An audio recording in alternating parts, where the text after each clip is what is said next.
그 다음에 세 번째,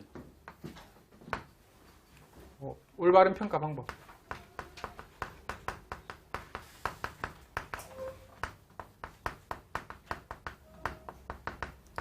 여기는 뭐 타당성,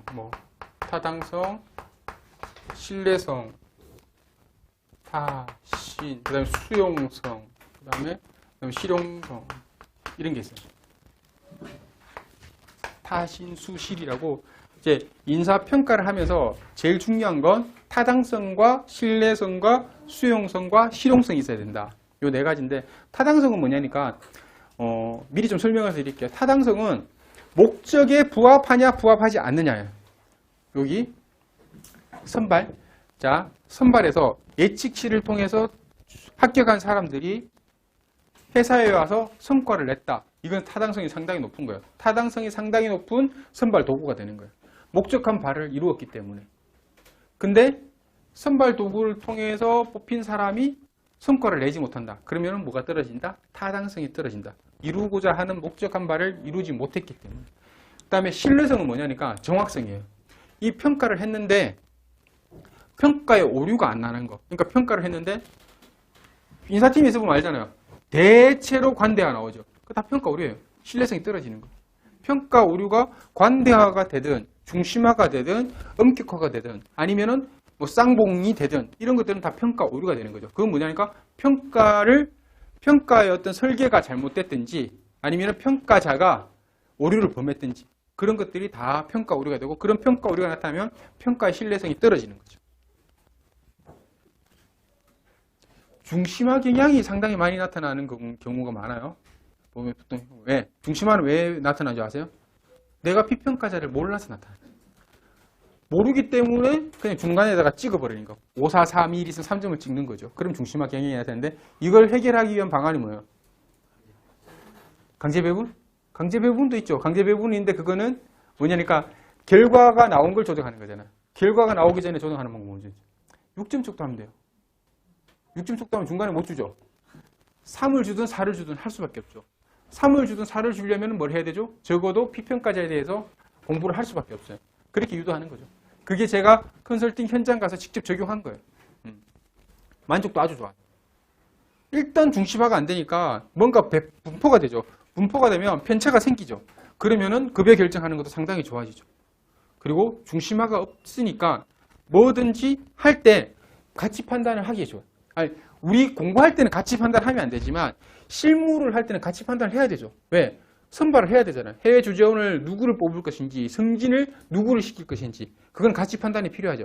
그러려면 중심화가 다 몰려있으면 이 일을 할 수가 없어요. 인사팀에서. 그래서 6점 촉도를 해버리면 어쨌든 갈라지죠.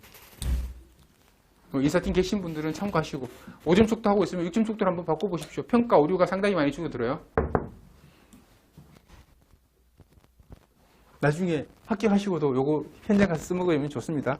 평가지도 설계할 때 체크리스트 하거나 할 때 리커트 척도로 해서 5점 촉도 하시지 마시고 7점 촉도 하시지 마시고 웬만하면 6점 촉도 하시면 중심화 경향은 사라진다.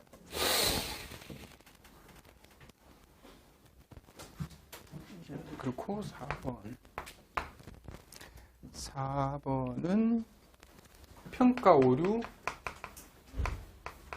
자, 올바른 평가를 하는 방법이고 평가 오류가 나오면 평가 오류와 극복 방안.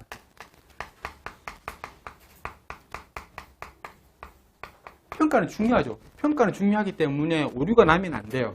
오류가 나면 안 되기 때문에 오류가 나면 안 된다면 오류를 예방을 해야 되죠. 오류를 예방하려면 뭘 먼저 알아야 돼요? 어떤 오류가 있는지 알아야 되겠죠. 그러니까 평가의 오류에 대해서 공부를 해야 되고 그 오류를 어떻게 하면 극복할 수 있는지 방안. 이것도 상당히 중요하겠죠. 대체적으로 방금 말씀하셨다시피 평가 오류는 주로 이제 관대화, 중심화, 엄격화 경향이 많이 나타나고 뭐 선발 같은 데서 나타나는 게 그런 거예요. 대비 오류. 내가 지방에 국립대를 나왔는데 내 앞에 놈이 서울대야. 지방 국립대도 좋은 데거든. 근데 앞에 놈이 서울대야. 그러면 내 점수는 저기 이제 이상한 대학교 점수만큼 받아요. 이게 예를 들어서 설명한 건데 무슨 말이냐니까 앞에 사람이 너무 똑똑해가지고 뒤에 사람이 보통을 해도 그 보통이 앞에 사람과의 어떤 그게 중첩이 돼서 못해 보이는 거야. 근데 앞에 사람이 너무 못했어. 내가 그 뒤에 가서 보통을 했어. 그러면 높은 점수를 받아. 이런 게 대비 오류. 그런 대비 오류도 있고.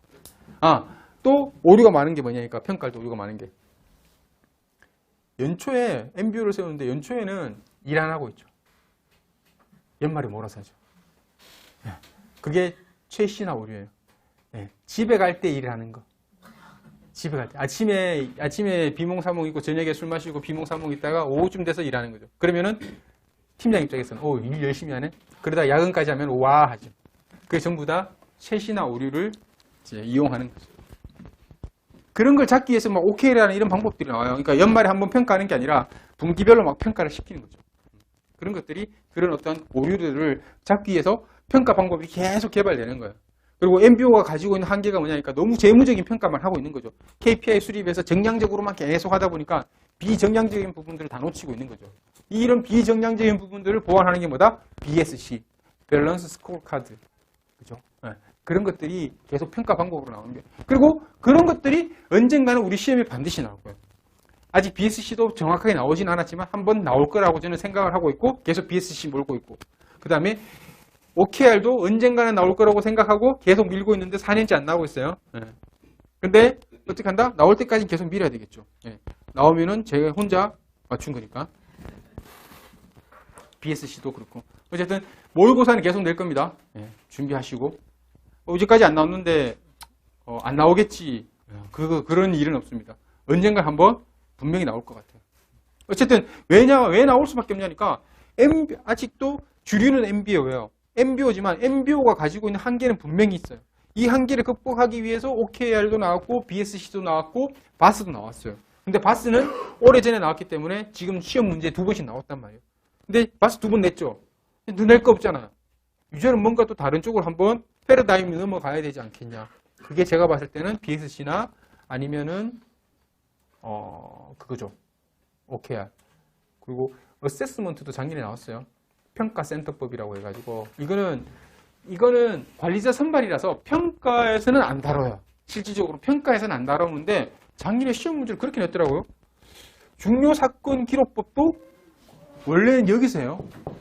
직무 분석할 때, 직무정보 수집할 때 보통 많이 하는데 이게 평가로 나왔고 어세스먼트는 주로 어디서 하냐니까 개발관리에서 관리자들을 선발도 하지만 임원들한테 뭔가 이런 이제 합숙 훈련을 통해서 교육을 시키고 이런 걸 하면서 어세스먼트를 보통 이제 교육 기법으로 많이 활용하는데 그걸 평가로도 해요. 그걸 통해서 관리자 선발도 하기 때문에 그러면 그거는 평가로 볼 수 있거든요. 근데 어쨌든 책에서는 다 다뤘어요. 다 다뤘는데 여기서만 다루지 않았다라는 거죠. 그래서 그러면 어떻게 해요? 여기서 다룬 걸 여기에 가지고 와서 쓰면 돼요. 조금 각색해서 쓰면 되겠죠. 평가 위주로 각색해서 쓰면 되는 거예요.